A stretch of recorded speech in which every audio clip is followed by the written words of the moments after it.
Good day, everyone. It's a very chilly morning.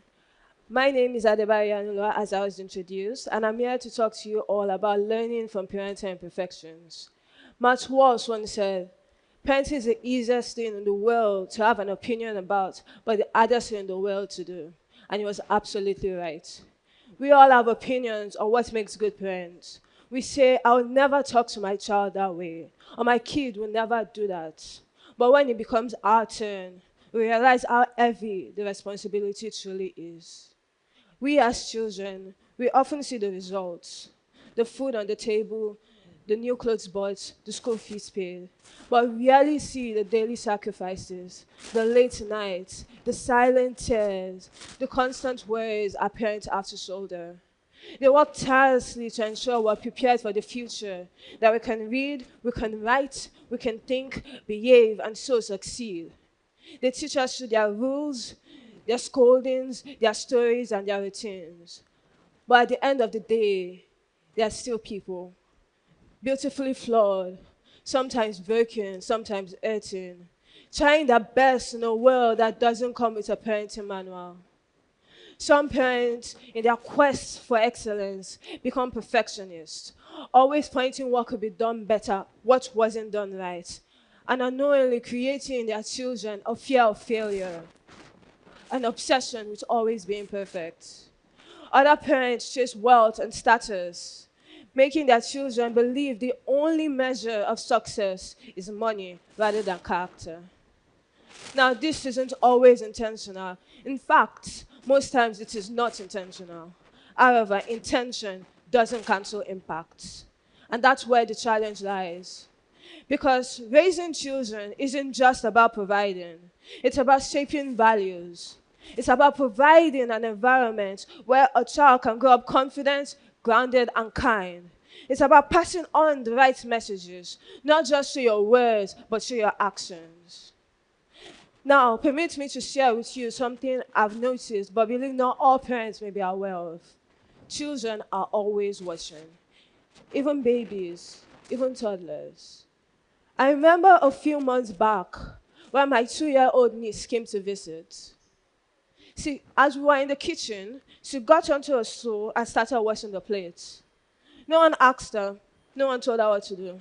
She had seen the adults around her learning from observation. Now, if a 2-year-old could absorb that much, imagine what your older children are picking up. The way you treat others, how you react under stress, how you act when you're angry, whether you cut corners or you do things properly.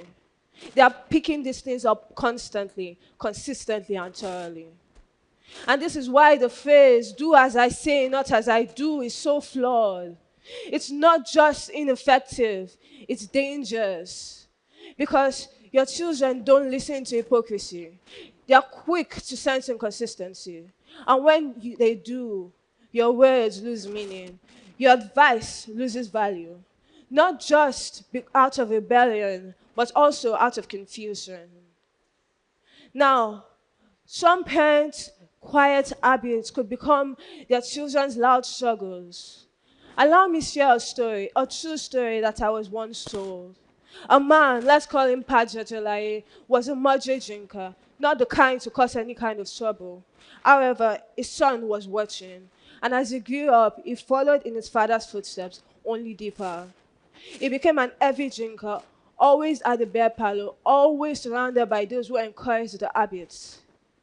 One day, after too much to drink, he got behind the wheel and unfortunately got into an accident and killed a person.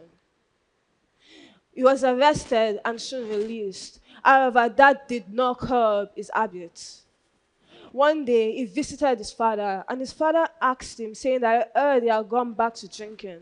The son replied, yes, I do drink, but do you not also drink? He had asked his father. The father replied, yes, I drink, but I drink with discretion. I drink with common sense. His son replied, you drink the way you like, and I drink the way I like. This moment, simple as it sounds, reveals something profound. That your children are not going to measure your moderation of your habits. They are measuring permission. Now, not all children are blessed with good examples.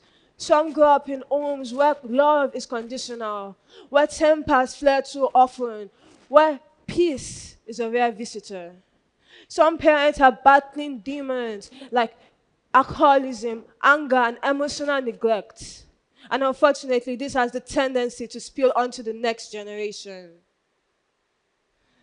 Let me tell you an hypothetical situation that I came across while researching this topic. Jacob, an Holocaust survivor, escaped to the Americas looking for respite from the horrors faced during World War II. However, trauma doesn't fade, it lingers. He continued battling PTSD, guilt, and sorrow.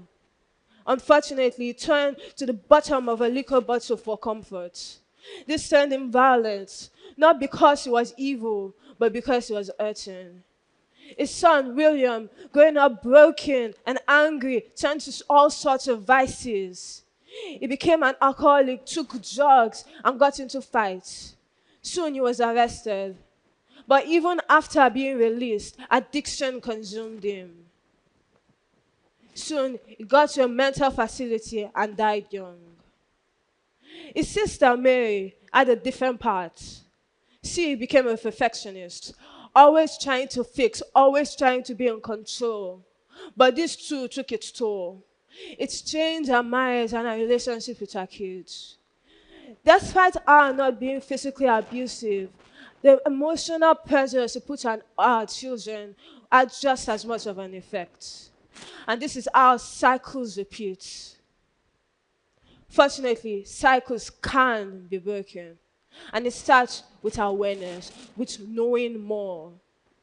Firstly, we need to admit that our parents are not superheroes. They're not villains either.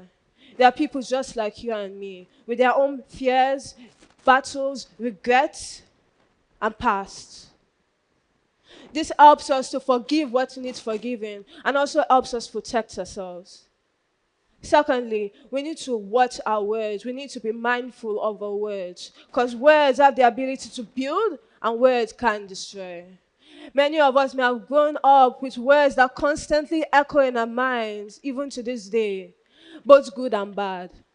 So if you are ever unsure if the words said to you come from a place of love or abuse, I encourage you all to ask these 3 questions, the war questions. Are the words said out of worry or concern? Are the words said purely out of the anger of that moment? And are the words said with a logical rationale behind them? And if you do answer yes to 2 or more of these questions, it tells you that the words are coming from a place of love, even if poorly expressed. But if the words consistently belittle you, make you feel unsafe, and question your self-worth, it is more than that, and you are free to protect yourself. Finally, I want to leave you all with this. Your story is still yours. Even if your parents made mistakes, even if you're carrying wounds from your parents, you can choose what to keep. You can choose what to change. Take the love, the wisdom, the courage, even if it comes in small doses, and leave behind the fear, the doubt, the anger. This is how we become better persons. And Frank once said, parents can only give advice or guide them on the right path, but the final forming of a person's character lays in their own hands. So I urge you all to take the best from those who raised you, to forgive what needs forgiving, and most importantly, to break the cycle of hurt, say no more to the cycle of hurt, and become people who build brighter futures. Thank you.